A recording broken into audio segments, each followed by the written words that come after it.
హైదరాబాద్ నిమ్స్ లో 2.5 ఏళ్లలో 1000 రోబోటిక్ సర్జరీలు పూర్తయ్యాయి. డాక్టర్లు 2000 కిడ్నీ మార్పిడి సర్జరీలు పూర్తి చేశారు.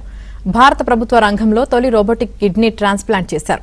90% పైగా రోబోటిక్ సర్జరీలు ఆరోగ్యశ్రీ సీఎంఆర్ఎఫ్ ద్వారా ఉచితంగా చేస్తున్నారు. ఇక కొత్త టిమ్స్, గాంధీ, ఉస్మానియాలో రోబోటిక్ ఆపరేషన్స్ థియేటర్లు ఏర్పాటు చేయనున్నారు.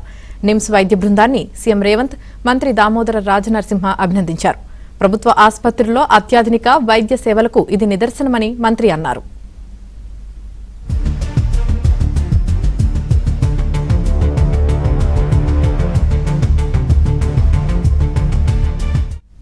తొంభై శాతానికి పైగా రోబోటిక్ సర్జరీలు ఆరోగ్యశ్రీ సీఎంఆర్ఎఫ్ ద్వారా ఉచితంగా చేస్తున్నారు. ఇక కొత్త టిమ్స్, గాంధీ, ఉస్మానియాలో రోబోటిక్ ఆపరేషన్స్ థియేటర్లు ఏర్పాటు చేయనున్నారు.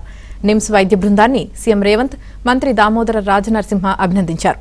ప్రభుత్వ ఆసుపత్రుల్లో అత్యాధునిక వైద్య సేవలకు ఇది నిదర్శనమని మంత్రి అన్నారు.